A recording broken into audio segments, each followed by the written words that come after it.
একজন পুরুষ যদি পরকিয়া করে তার শাস্তি কি? পুরুষ যদি পরকিয়া করে কিংবা নারী পরকিয়া করে শাস্তি একই। মনে রাখবেন, আল্লাহর জমিনে সবচেয়ে ভয়াবহ অপরাধ, যেই অপরাধের শাস্তি সবচেয়ে জঘন্য, সেটা হলো এই পরকিয়া। অর্থাৎ বিবাহিত পুরুষ এবং নারী যদি হারাম সম্পর্কে লিপ্ত হয় তাদের শাস্তি সবচেয়ে ভয়াবহ। কেন শাস্তি ভয়াবহ জানেন?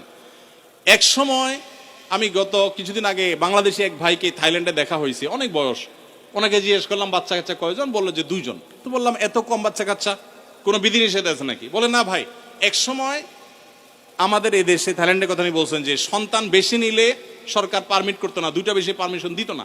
আর এখন সরকার উল্টা, বরং সন্তান বেশি নিলে আরো ভাতা দেয়।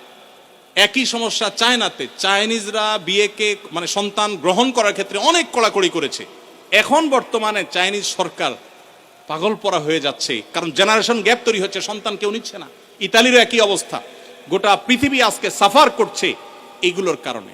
কিগুলোর কারণে? এই বিবাহ বহির্ভূত সম্পর্ক যত বেশি কোন সমাজে চালু হবে, সেই সমাজে মানুষের জন্মের হার কমে যাবে। মানুষ বিয়ে করবে না, ওই অবৈধভাবে তার চাহিদা পূরণ করবে এবং সন্তান জন্মের হার কমে যাবে, ওই ভয়াবহতার দিকে চলে যাবে। এই জন্য এটাকে হারাম করা হয়েছে এবং মৃত্যুদণ্ড এটা শাস্তি। কোন স্বামী কোন স্ত্রী যদি পরকীয়া লিপ্ত হয়, আল্লাহর জমিনে সে সবচেয়ে বড় অপরাধী। শিরকের পর যে বড় অপরাধগুলো, তার মধ্যে থেকে একটা।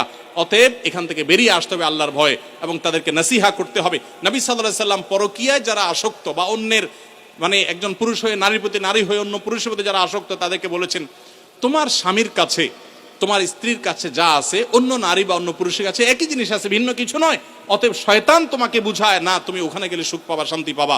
অতএব এগুলো থেকে আমাদের বেরিয়ে আসতে হবে।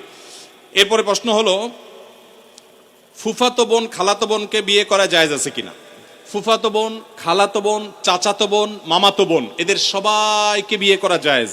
আর যাদেরকে বিয়ে করা জায়েজ, এরকম বোন যারা আছে, বিয়ে করা জায়েজের আওতায় পড়ে, এদের সাথে পর্দা করা ফরজ। অর্থাৎ তাদের সাথে আপনি পর্দা ছাড়া কথা বলবেন না, এবং কোনো প্রয়োজন হলে কথা বলবেন পর্দার আড়াল থেকে, এবং তাদেরকে বিয়ে করা সেটা কি আছে? জায়েজ আছে। আমি এবং আমার ভাই মাঝে মধ্যে শুধু ফুচকা, ছোলা বুট বা চটপটি খেয়ে থাকি। এখন এগুলো খাওয়া কি ইসলাম নিরুৎসাহিত করে? এবং এগুলো খাওয়ার আগে বিসমিল্লাহ বলে খেলে কি ইবাদত হবে? যে কোনো খাবারের শুরুতে বিসমিল্লাহ বলবেন, কিন্তু ফুচকা, চটপটি বা যেটাই খান, দেখবেন এটা স্বাস্থ্যসম্মত কিনা। আপনি রুগী, আপনার সমস্যা হয় পেটে, আপনি এগুলা খান আর গ্যাস্ট্রিকের ওষুধ খান। এটা আমাদের বেশিরভাগ লোকের অভ্যাস, তাই না? একদিক দিয়ে এগুলা খাবে, চানাচুর ফুচকা খাবে, চটপটি খাবে, আবার খায় কি খাবে? গ্যাস্ট্রিকের ওষুধ খাবে। আমরা স্বাস্থ্য অসচেতন মুসলমানরা। আমার অবাক লাগে যখন জাপান, কোরিয়া এবং পৃথিবীর বিভিন্ন দেশে মানুষদেরকে দেখি, তারা স্লিম, তারা সুন্দর, চিকন। আমার অবাক লাগে, তাদের লাইফ স্টাইলটা সুন্নাহসম্মত। তারা এমন কোনো খাবার খায় না যেটা তাদের স্বাস্থ্যকে নষ্ট করতে পারে। আমরা মুসলমানরা উল্টাপাল্টা খাই। নবী সাল্লাল্লাহু আলাইহি সাল্লাম খাবারকে কন্ট্রোল করার শিক্ষা দিয়েছেন। আমরা লাগামহীন খাই, এই জন্য মেদভুড়ি হয়ে যায়, অল্প দিনে মোটা হয়ে যায়। অনেকে অবশ্য খাওয়ার কারণে মোটা হয় না, জিনগত বা অন্য কারণে মোটা হয়, তাদেরকে আবার দোষ দিয়েন না। কিন্তু আমাদের খাবার ক্ষেত্রে লাগামহীনতা, এটা আমাদের দোষ। এই দোষ থেকে আমাদেরকে বেরিয়ে আসতে হবে।